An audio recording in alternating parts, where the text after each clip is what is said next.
against Cameroon in the Africa Cup of Nations. Cedric, briefly, what next for Cameroon now? No, they need to go back to the drawing board. We saw them actually confused Cameroon in this particular tournament. I have never seen Cameroon actually playing with the three different, not necessarily three, four different teams in each and every match they are faced.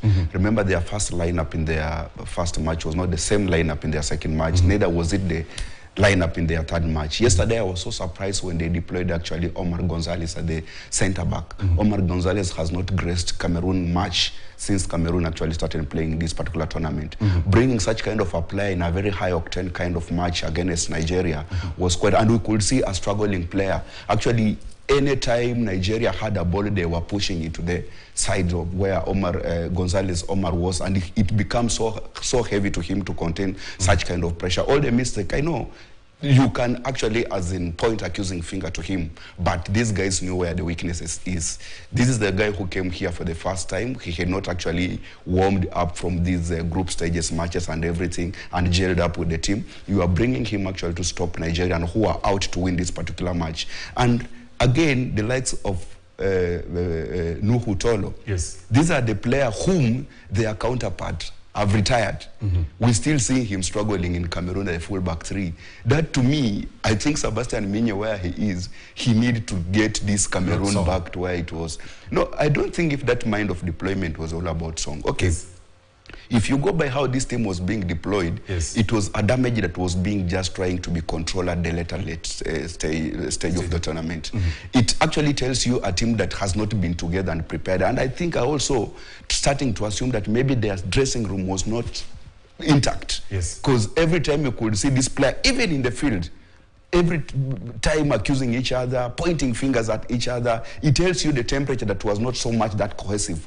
And if you go by how they play, they really squeezed that pitch into the center. If you go by the heat map, you would literally see Cameroon trading at the center of the pitch. Their flanks were not being that utilized. Carl Tokokambi, whom we are used to that, he will drive that ball to the flank. Is it time Song, leaves the team? It is unnecessarily. I don't think if it's only Song. I think technical bench as it is, the federation should look into it. If at all, if it were in other noble federations, I would have seen some of the presidents or senior officials of that federation resigning.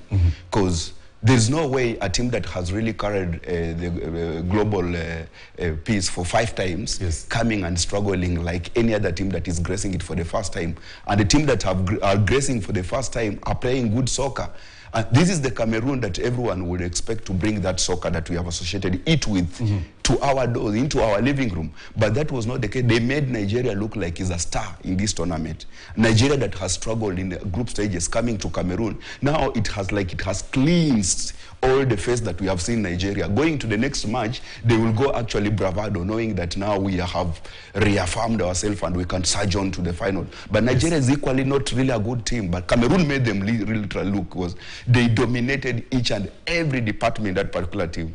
Aside from scoring. Their midfield was really disintegrated. They could not have any partner. Cameroon, for the first time, they were poor on ball control. They were poor in driving the ball. They had no ball carriers. Person who could carry that ball and bring the likes. The likes of Anguissa. Yeah, some Anguissa could not play like the Anguissa we have associated him with at Napoli. We could not see the likes of Gameleu playing at the same Gameleu we saw in World Cup.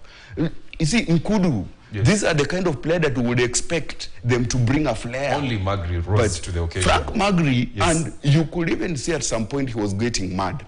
Because this is a kind of a player who was deployed like a typical number 9, that if you go by their front 3, he was to go and pick goals for them. At any given time, he would run into the spaces, but balls were not coming.